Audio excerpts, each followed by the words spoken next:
Hello students, welcome to Eshwari channel. This is Eshwari ma'am and today we are going to study about Anti-Markovnikov's rule.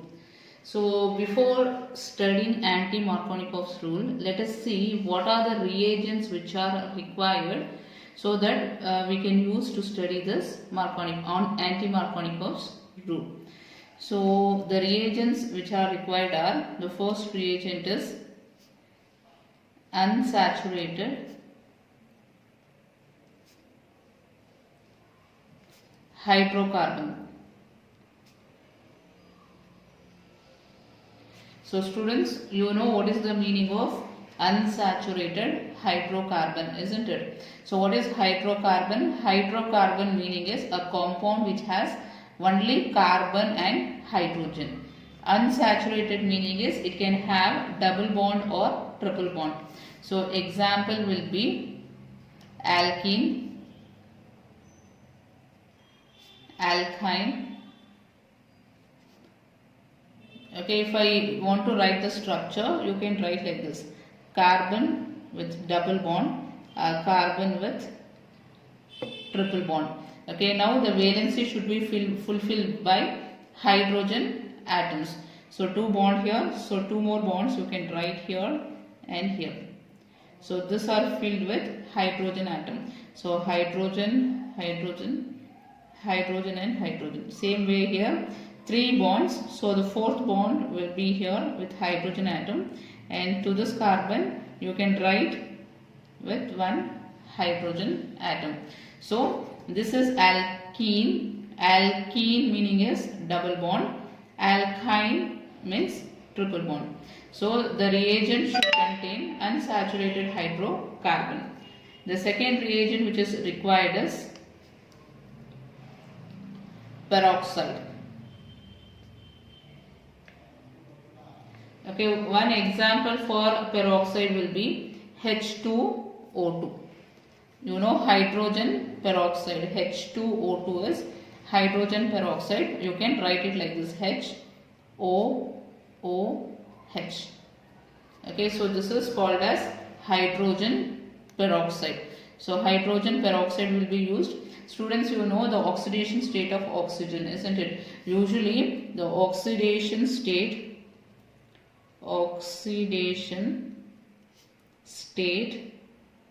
of oxygen will be -2. But here the exception is for peroxides.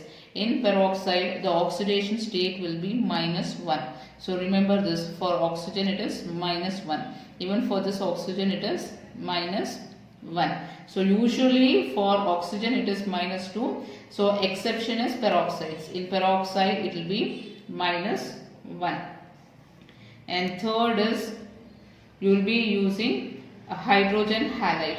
So usually here it will be hydrogen bromide. So HBr is hydrogen bromide. So these are the three things which are required for Anti-Markovnikov's rule.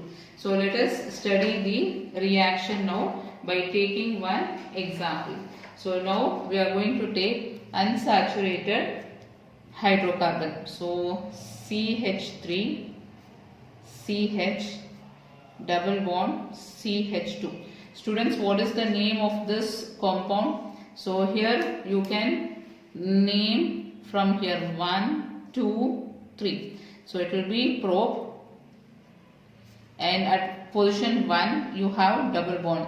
So you can write prop 1 in, or you can write propene.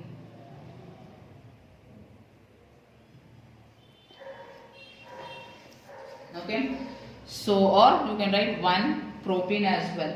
Okay, so now this hydrocarbon is going to react with hydrogen bromide, that is HBr.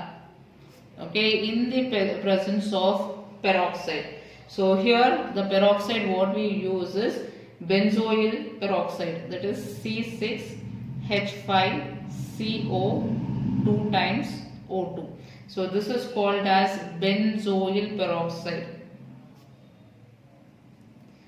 Benzoyl peroxide. So I said here peroxide should be used. One example for peroxide is hydrogen peroxide. One more example is benzoyl peroxide. So here in this reaction we are going to use benzoyl peroxide. So when we use benzoyl peroxide, how the reaction takes place is, so here hydrogen will be having a positive sign and Br will be getting a negative sign because of its polarity. So you know that bromine is highly electronegative. So because of that, when bond breaks, bromine will take the electron. As a result, it will be getting negative sign. So now according to Anti-Markovnikov's rule, so we are going to apply here Anti-Markovnikov's rule. So according to Anti-Markovnikov's rule, how the addition is going to take place is, here you can see bromine will be added to this carbon. So this carbon will take away this bromine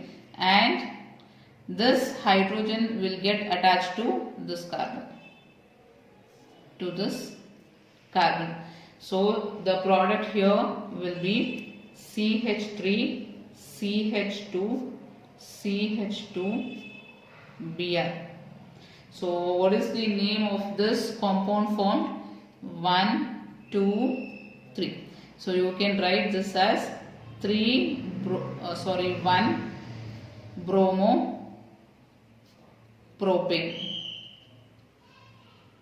1 bromo,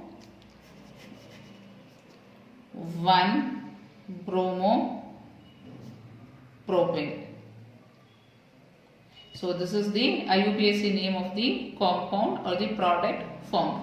So this is according to Anti-Markovnikov's rule. So now you might get the doubt, why bromine is adding to this carbon, why not to this carbon? For that we should study the mechanism, only then we will understand why bromine is getting added to this carbon, not to this carbon. So the mechanism for Anti-Markovnikov's rule follows free radical mechanism. So that free radical mechanism I will teach you in the next video, students. So if you have any queries regarding this video, you can write in the comment box, and if you think the videos are really useful to you, you can subscribe the channel, like the videos, and you can share with your friends. I'll meet you in the next video, students. Bye bye.